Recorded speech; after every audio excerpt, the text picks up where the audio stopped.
Hello दोस्तों, स्वागत है आपका मेरे चैनल हेम इलेक्ट्रिकल पावर में। आज हम बात करने वाले हैं इलेक्ट्रिशियन के कुछ महत्वपूर्ण क्वेश्चनों के बारे में और इनको आज हम समझने वाले हैं तथ्य के साथ कि ऐसा ही क्यों होता है। तो स्टार्ट करते हैं आपका आज का क्वेश्चन फर्स्ट क्वेश्चन से।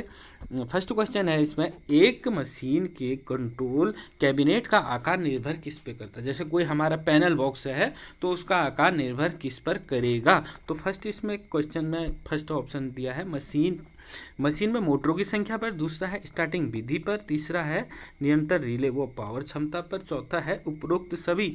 तो जब हम कंट्रोल पैनल कोई भी बनाते हैं तो उस पर कोई भी डिवाइस कितनी कर रही है, कंट्रोलिंग कैसे करना है, कैसे नियंत्रण करना है, ये सारी की सारी उसमें डिवाइसें लगाई जाती हैं। तो उपरोक्त सभी इसका करेक्ट आंसर रहेगा डी इसका करेक्ट आंसर रहेगा।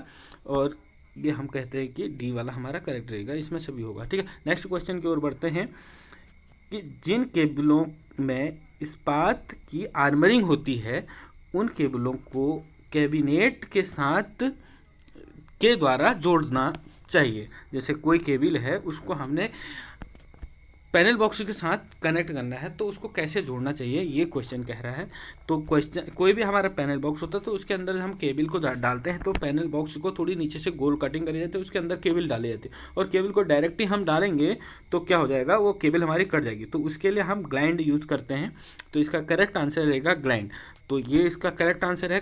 कभी भी कोई भी कैबिनेट के अंदर जब हम केबल को डालेंगे तो उस पर हम ग्राइंड लगाएंगे, उससे हमारी केबल कटेगी नहीं और हिलेगी भी नहीं, उसको मैकेनिकल पावर भी मिल जाती है। आर्मरिंग जो क्या होती है, एक अर्थिंग होती है और हमारे बॉक्स को अर्थिंग भी हो जाती है।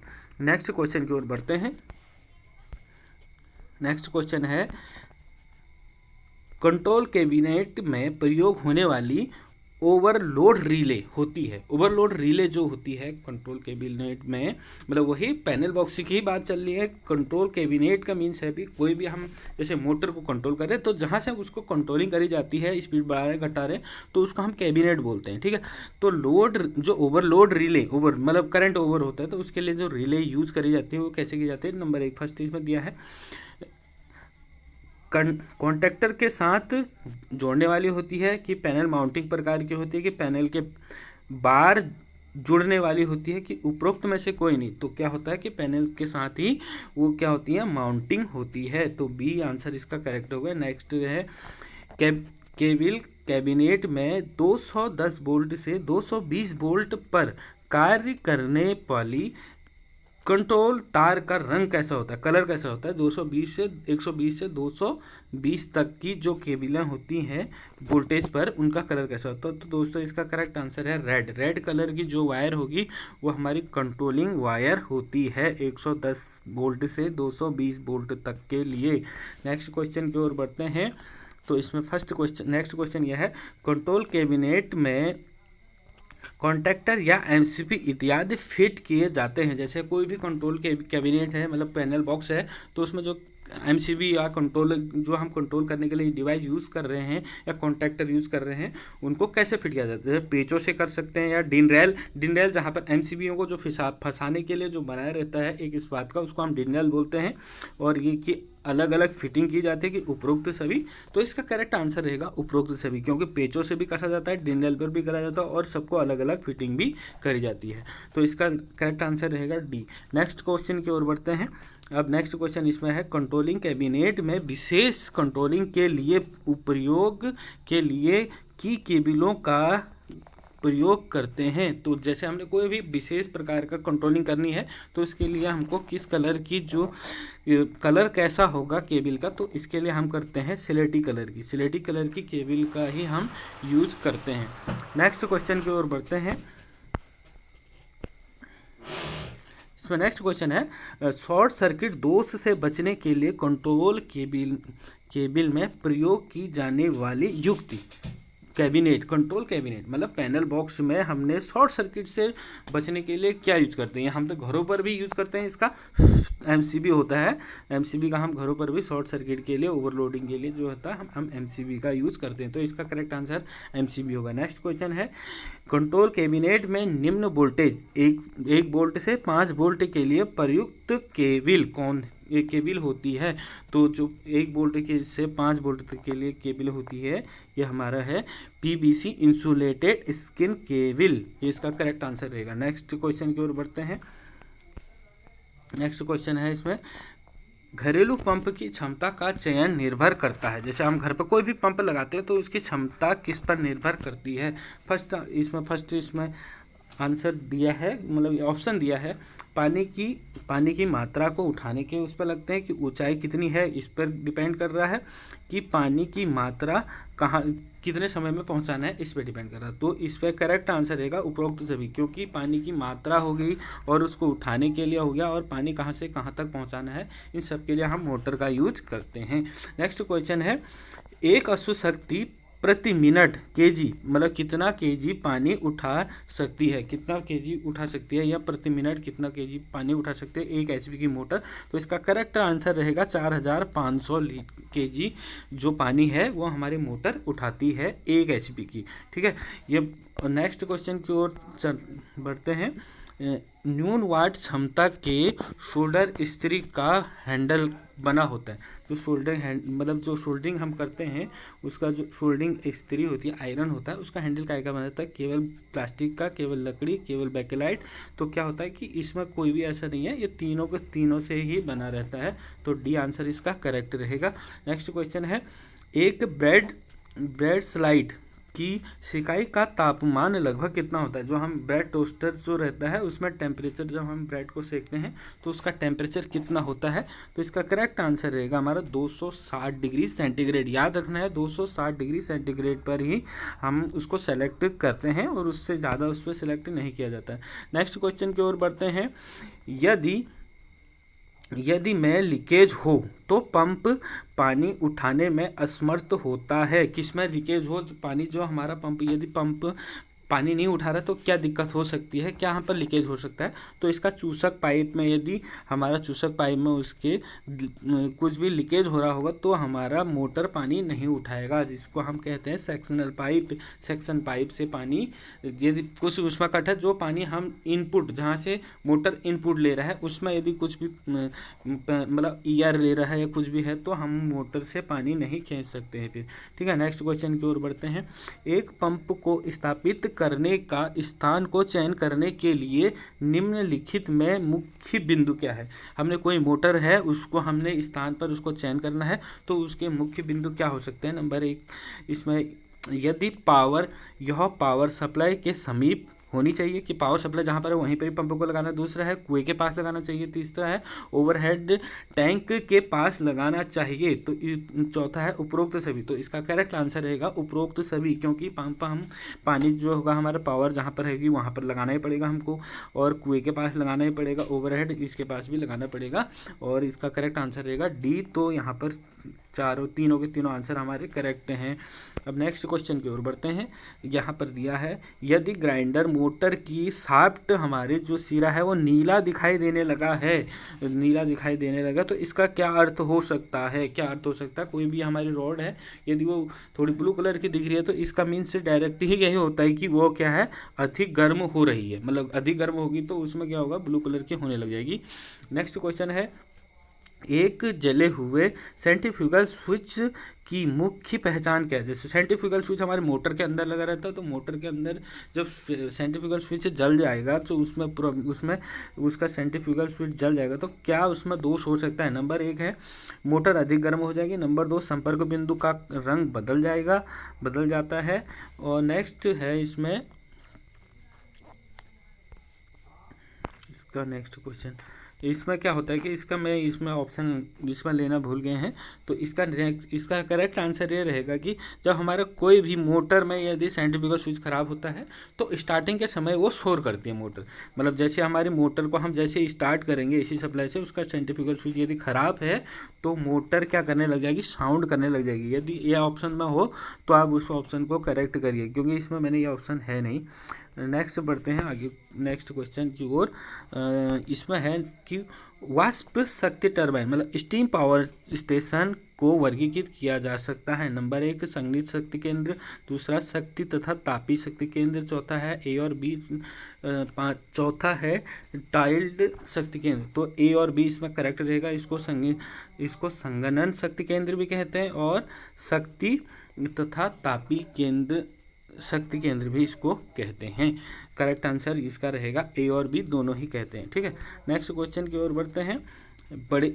बड़े तापी शक्ति केंद्र में ईंधन यातायात में निम्नलिखित महत्वपूर्ण भाग होते हैं। जैसे कोई हमारा बड़ा थर्मल पावर प्लांट है तो उसमें हमारे मुख्य भाग क्या क्या हो सकते हैं। क्वेश्चन ये है, फर्स्ट है इसमें ईंधन भंडार होना चाहिए कि ईंधन रख रखाव संचय होना चाहिए, इसको संयंत्र रखना है कि बॉयलर बंकरों तक ईंधन ले जाने वाले यातायात यंत्र होने चाहिए कि रेलवे स्टेशन की सुविधा तथा ए और बी सी तीनों।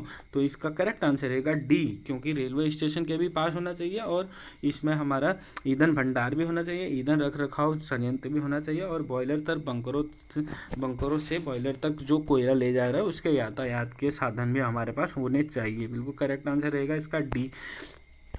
नेक्स्ट क्वेश्चन है इसमें 19वां क्वेश्चन है, एक थर्मल पावर प्लांट की महत्वपूर्ण दक्षता लगभग होती है। इसकी संपूर्ण दक्षता क्या होती है, सॉरी ये है संपूर्ण दक्षता क्या होती है थर्मल पावर प्लांट की। थर्मल पावर प्लांट की बहुत कम होती है, जैसे 20 से 25 के समथिंग होती है। तो इसमें करेक्ट आंसर है यहाँ पर एक 25 से 26। तो थर्मल पावर प्लांट की आ जाएगी कितनी होती है दक्षता, तो 25 से 26% ही दक्षता होती है। नेक्स्ट क्वेश्चन है, डीजल शक्ति केंद्र में अल्टरनेटर होता है।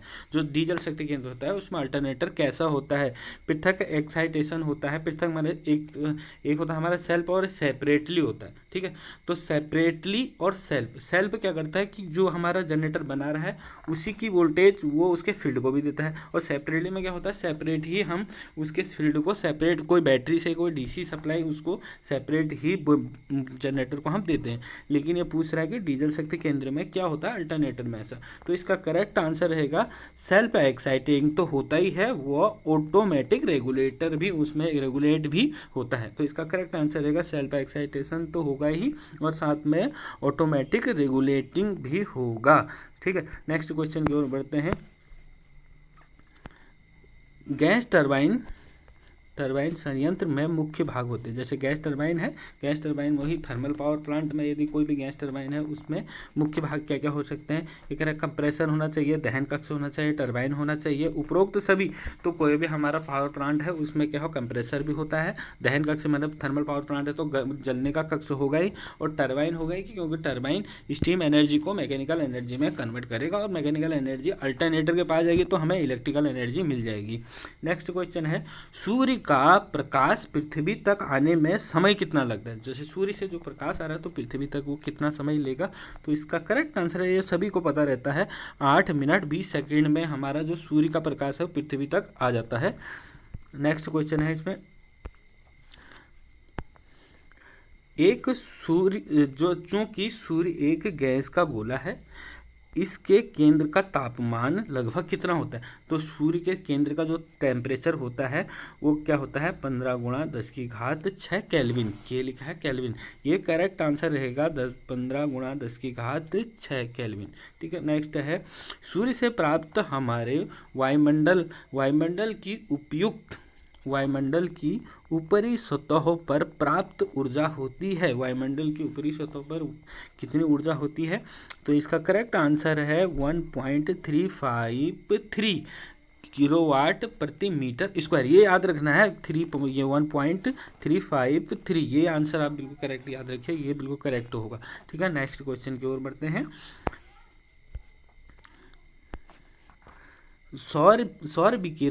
सौर विकिरण को हमने नापने के लिए विधियाँ कौन कौन सी है। इसका फर्स्ट में ही यही आंसर करेक्ट है, देखो परहिलियोमीटर व क्या है पायरोनोमीटर, परहिलियोमीटर और पायरोनोमीटर, ये इसका करेक्ट आंसर है, ए आंसर करेक्ट रहेगा।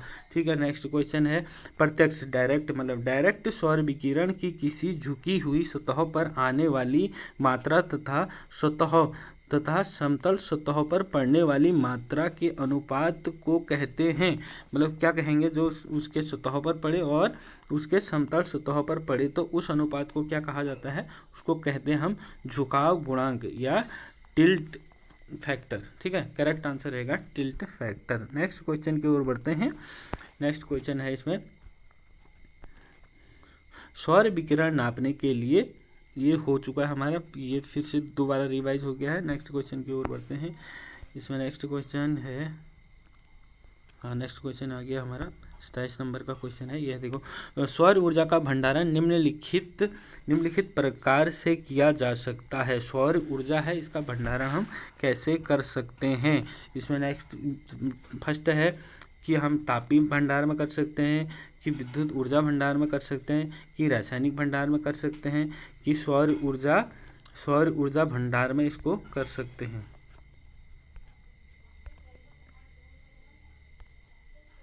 तो दोस्तों इसमें हम पढ़ रहे थे कि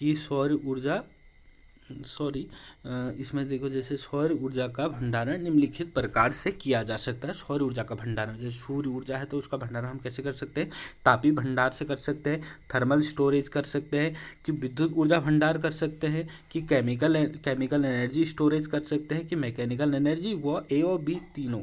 तो ए और बी सी तीनों, तो इसका करेक्ट आंसर रहेगा ए और बी सी तीनों ही कर सकते हैं, और यांत्रिकी ऊर्जा भी उसके साथ आ जाएगा। ठीक है, नेक्स्ट क्वेश्चन है कि प्रकाश वोल्टेइक मतलब फोटोवोल्टेइक मॉड्यूल प्रणाली में प्रयुक्त सामग्री होती है। फोटोवोल्टेइक सामग्री क्या क्या होती है। नंबर 1 है आधार पट्टी होती है इसमें, कि पारदर्शी पदार्थों का ढक्कन होते हैं, कि इसमें केबल, बैटरी, स्विच, कंट्रोलर व इन्वर्टर होते हैं। तो ये करेक्ट आंसर रहेगा उपरोक्त सभी। तो इसमें क्या होते हैं, सभी ही होते हैं। नेक्स्ट क्वेश्चन की ओर बढ़ते हैं। नेक्स्ट क्वेश्चन है इसमें, प्रकाश वोल्टेइक प्रणाली में इन्वर्टर का कार्य क्या है। प्रकाश वोल्टेइक प्रणाली में इन्वर्टर का कार्य होता क्या है, क्या करता है वो, बैटरी से डीसी को एसी में कन्वर्ट करता है। तो फर्स्ट आंसर इसमें देखते हैं, फर्स्ट वाला है प्रकाश वोल्टेइक मॉड्यूल पुंज द्वारा उत्पन्न डीसी को प्रत्यावर्ती में अल्टरनेटिंग करंट प्रदाय में बदलने तथा एसी भार को सप्लाई दी जाती है। तो ये इसका करेक्ट आंसर यही रहेगा। क्या करता है, डीसी को वो अल्टरनेटिंग में परिवर्तित करता है, फिर उसको जो एसी लोड हमारे चलते हैं, एसी भार का मतलब है एसी लोड, मतलब जो भी एसी सप्लाई से चलने वाले लोड हैं उनको दिया जाता है। ठीक है, नेक्स्ट इसका करेक्ट आंसर ए रहेगा। ठीक, नेक्स्ट क्वेश्चन है, सौर सेल के समूह को कहते हैं। सौर सेल के समूह को क्या कहते हैं, हम सौर सेल, बहुत सारे सौर सेल रहेंगे तो उसके समूह को हम क्या कहेंगे, उसको कहेंगे हम सौरपुंज। ठीक है, करेक्ट आंसर रहेगा सौरपुंज। नेक्स्ट क्वेश्चन की ओर बढ़ते हैं। यदि किसी स्थान पर पवन वेग कितना है, 18 से 20 किलोमीटर प्रति आवर हो, तो उस स्थान पर लगभग तक विद्युत शक्ति पैदा की जा सकती है। तो इसको विद्युत की ऊर्जा कितनी कर सकते हैं हम पैदा, इसमें 5 मेगावाट प्रति km क्षेत्रफल पर, इसको किलोमीटर क्षेत्रफल पर हम कर सकते हैं। कितना कर सकते हैं, यदि हमारा 18 से 20 पर किमी प्रति आवर के हिसाब से हमारी जो हवा चल रही है, तो हम कितना इसमें जनरेशन कर सकते हैं, 5 मेगावाट तक। ठीक है, करेक्ट आंसर रहेगा बी, करेक्ट में 5 मेगावाट। नेक्स्ट क्वेश्चन पढ़ते हैं। बायोगैस संयंत्र के लिए प्रयुक्त तापमान, जो हमारे गोबर गैस होते हैं उसमें टेम्परेचर कितना रखा रहता है, उसका बहुत बढ़िया टेम्परेचर यही रहता है 30 से 35 डिग्री इसमें रखा जाता है। 30 से 35 याद रखना, 30 से 35 डिग्री टेम्परेचर रखा जाता है जो हमारा बायोगैस है। ठीक है, नेक्स्ट क्वेश्चन की ओर बढ़ते हैं। ज्वार शक्ति मतलब टिंडल पावर से विद्युत उत्पन्न का लाभ नहीं है, विद्युत उत्पादन का लाभ नहीं है। टिंडल मतलब ज्वार भाटा की जो उससे हम जो पानी से जब हम जनरेट करते हैं विद्युत को, तो कह रहा है कि विद्युत उत्पादन का लाभ नहीं है। फर्स्ट है ज्वार शक्ति एक अक्षय स्रोत है, कभी खत्म नहीं होने वाला है, ये बिल्कुल है। और यह पूर्णतया स्वतंत्र है, वर्षा आदि पर निर्भर नहीं करता, बिल्कुल ये है सही। और दूसरा है इसमें उत्पादित शक्ति ज्वार रेंज के साथ बढ़ती है। तीसरा है ज्वार शक्ति उत्पादन प्रदूषण रहित होती है क्योंकि इसमें ईंधन उपयोग नहीं होता है। और चौथा है इसमें कीमती भूमि के क्षेत्रफल बड़े क्षेत्रफल को आवश्यकता नहीं होती जैसे दूसरे संयंत्रों में होती है। ये करेक्ट है।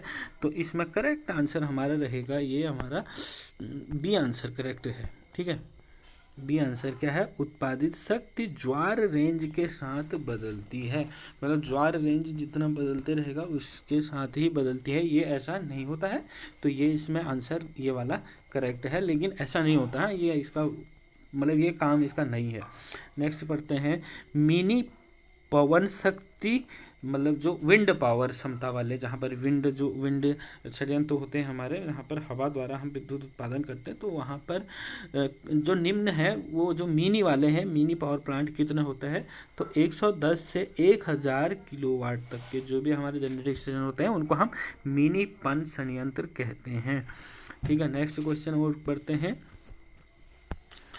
भारतीय विद्युत नियम के अनुसार विद्युत प्रदाय कंपनी को उपभोक्ता के परिसर में एक उपयुक्त देना चाहिए। मतलब उसको जो आपने जब जैसे थर्मल, जैसे हमारे NHPC जो है, मतलब जो भी हाइडिल विभाग वाले हैं, जब किसी के घर पे कोई लाइन देते हैं तो उनको एक अतिरिक्त क्या देना चाहिए, ये बात चल रही है। फेज टर्मिनल देना चाहिए, फेज टर्मिनल देना, भू टर्मिनल चाहिए, न्यूट्रल टर्मिनल की सजीव टर्मिनल। तो इसका करेक्ट आंसर रहेगा भू टर्मिनल एक देना जरूरी है, क्योंकि फेज न्यूट्रल के बिना तो लोड चलेगा नहीं, तो एक एक्स्ट्रा उनको भू टर्मिनल भी वहाँ पर देना जरूरी है। तो इसका करेक्ट आंसर रहेगा बी। नेक्स्ट पढ़ते हैं, जब संचारण लाइन 1000 किलोमीटर से कम लंबी हो तो वोल्टेज 220 केवी मतलब 220 केवी हो तो संचारण प्रणाली उपयुक्त कौन सी की जाती है। जब हमारी होगी 220 तक की, ठीक है, तो उसके लिए हम कौन सी करते हैं, एसी में 220 तक की जो भी हमारी लाइनें होंगी उनको एसी करते हैं। 220 से ऊपर की जो भी लाइनें होंगी उनके लिए हम क्या करते हैं, फिर हाई वोल्टेज जहाँ पर होती है वहाँ पर डीसी प्रचालन हो जाता है। ठीक है, डीसी के द्वारा ही फिर ट्रांसमिशन किया जाता है। नेक्स्ट क्वेश्चन है, उच्च वोल्टेज पर जनरेशन के में सरलता होती है। तो वहाँ पे जहाँ पर हम उच्च वोल्टेज कह रहे हैं, जैसे 440 केवी है, 440 केवी मतलब बहुत हाई पावर होती है, वोल्टेज होती है, तो वहाँ पर हम क्या करते हैं, डीसी वोल्टेज से उसको ट्रांसमिशन करते हैं। क्यों करते हैं, क्योंकि यहाँ पर स्किन इफेक्ट जो हमारा डीसी सप्लाई में स्किन इफेक्ट नहीं होता है और वोल्टेज बहुत हाई होती है, तो इसको हम इससे डीसी पर ही हाई वोल्टेज जनरेशन करते हैं। नेक्स्ट क्वेश्चन है, एक सामान्य मिट्टी वाली जगहों पर पोल लगाने के लिए गड्ढा कितने मतलब जो हम कहीं पर पोल, जैसे कोई लाइट के लिए पोल गाड़ रहे हैं, तो उसकी पोल की लंबाई कितनी होनी चाहिए, कितना उसको ज़मीन के अंदर गाड़ना चाहिए, ये कहना है क्वेश्चन में। तो हमको कोई भी पोल है उसका 6 हिस्से करते हैं। जैसे एक पोल है इसके 6 बराबर हिस्से करेंगे तो उसका एक हिस्सा मतलब 1/6 हिस्सा ज़मीन के अंदर उसको गाड़ देते हैं। तो करेक्ट आंसर रहेगा इसमें डी आंसर करेक्ट है इसमें। नेक्स्ट है, एक एल्युमिनियम तार को तांबे की तार से जोड़ने के लिए उपयुक्त किया जाता है। मतलब एल्युमिनियम की तार है उसको तांबे की तार से जोड़ने के लिए क्या करते हैं, हम स्टैंडर्ड पीजी क्लैंप का यूज़ करते हैं। याद रखना, स्टैंडर्ड पीजी क्लैंप का यूज़ कहाँ पे करते हैं, एल्युमिनियम और तांबे की तार को आपस में यदि हमको कनेक्ट करना है तो वहाँ पर एक क्लैंप लगेगा, स्टैंडर्ड पीजी क्लैंप। ठीक है, याद रहेगा। नेक्स्ट क्वेश्चन है, सर्विसमैन के लिए सामान्य प्रयोग किया जाता है। मतलब सर्विसमैन क्या होता है, जो पोल से आपके घर के अंदर जो लाइट आ रही है, जिस तार से आ रही है, तो वो कह रहा है कि वो कैसी होती है। तो कैसी होती है, ये हमारी जो वायर होती है ये होती है ऋतु सहतार, मतलब ये वेदर प्रूफ वायर होता है। ठीक है, कोई भी ऋतु है ये ख़राब नहीं होती है, वेदर प्रूफ वायर ये यूज की जाती है। नेक्स्ट क्वेश्चन है, वितरण प्रणाली में उपभोक्ता को निरंतर सप्लाई देने के लिए प्रयुक्त प्रणाली। निरंतर कोई भी हम उपभोक्ता है तो उसमें हमें 3 टाइप की प्रणालियाँ यूज़ करी जाती हैं, एक रेडियल, रिंग और ग्रिड। 3 टाइप की रिंग इंटरकनेक्टेड। फर्स्ट है रेडियल, दूसरा है रिंग, तीसरा होता है इंटरकनेक्टेड, जिसमें हम ग्रिड वितरण प्रणाली भी यूज़ करते हैं। तो इसके लिए करेक्ट जो रहेगा वो रिंग रहेगा। रिंग में क्या होता है कि ये हमारा इसमें शट डाउन भी हो जाए तो दूसरे रिंग साइड से हमको सप्लाई मिल जाती है। ठीक है, तो करेक्ट आंसर रहेगा रिंग इसमें। नेक्स्ट क्वेश्चन की ओर बढ़ते हैं, वितरण प्रणाली में उपभोक्ताओं को निरंतर सप्लाई देने देने के लिए प्रयुक्त प्रणाली, फिर से यही वही क्वेश्चन रिपीट हो गया है, यहाँ पर है रिंग मेन प्रणाली का ही यूज किया जाता है। नेक्स्ट क्वेश्चन है विद्युत उपकेंद्रों में उपयोग होने वाली एल्युमिनियम बस बार की साइज क्या होती है। जो बस बार क्या होता है, जैसे हमारे जो सब स्टेशन है, सब स्टेशन में बस बार में हम क्या करते हैं, मेन बस बार में सप्लाई जो जाती है, फिर उससे टेपिंग लेके ट्रांसफार्मरों द्वारा अलग अलग जगहों को डिस्ट्रीब्यूट किया जाता है, मतलब डिस्ट्रीब्यूट किया जाता है। तो उस बस बार की जो साइज होती है हमारी 160 से 1000 mm² में होती है। 160 से 1000 mm²। ये करेक्ट आंसर रहेगा डी इसका 160 से 1000 mm² में रहेगा। ठीक है, नेक्स्ट क्वेश्चन पढ़ते हैं। नेक्स्ट क्वेश्चन है स्विंग मतलब हॉर्न गैप तड़ित चालक मतलब लाइटिंग अलेस्टर में आर्क का समन हो जाता है कितने में, आर्क कितने टाइम लेता है, तो ये है 3 सेकंड के अंदर ही आर्क वो, जैसे हमारी लाइटिंग अरेस्टर क्या होता है, आकाशीय बिजली जब पड़ती है तारों पे तो वो कोई इफेक्ट मतलब बुरा उससे इफेक्ट कुछ ना हो, कोई क्षति ना हो, इसके लिए लाइटिंग अरेस्टर होता है। एज ये एक अर्थ होता है जो आकाशीय बिजली को सीधे ग्राउंड कर देता है। ठीक है, तो एक हॉर्न टाइप का जो हमारा तड़ित चालक होते हैं, तो उसका जो आर्क जो उत्पन्न हो रही है कितने में होती है, 3 सेकंड के अंदर ही हो जाती है। ये इसका करेक्ट आंसर होगा। नेक्स्ट क्वेश्चन की ओर बढ़ते हैं। नेक्स्ट क्वेश्चन है थायरिस्टर की अपेक्षा पावर ट्रांजिस्टर की विशेषता क्या है। थायरिस्टर एक है, थायरिस्टर दूसरा है पावर ट्रांजिस्टर, तो दोनों में विशेषता क्या है, ट्रांजिस्टरों की विशेषता बतानी है। फर्स्ट बता रहा है पावर ट्रांजिस्टर में स्विचिंग हानियाँ कम होती हैं, दूसरा है ट्रांजिस्टर थायरिस्टर की अपेक्षा आसानी से टर्न ऑफ हो जाते हैं। बिल्कुल करेक्ट, तो भी आंसर इसके करेक्ट होंगे कि आकार में बड़े होते हैं, ये नहीं होगा। उपरोक्त ए और बी, हाँ ये ए और बी बिल्कुल इसका करेक्ट आंसर है। क्या होता है कि पावर ट्रांजिस्टर होते हैं उनमें क्या होती है, पावर ट्रांजिस्टरों में स्विचिंग हानियाँ कम होती हैं, और थायरिस्टर जो ट्रांजिस्टर होते हैं थायरिस्टर की अपेक्षा आसानी से टर्न ऑफ भी हो जाती हैं। अब है IGBT इंटीग्रेटेड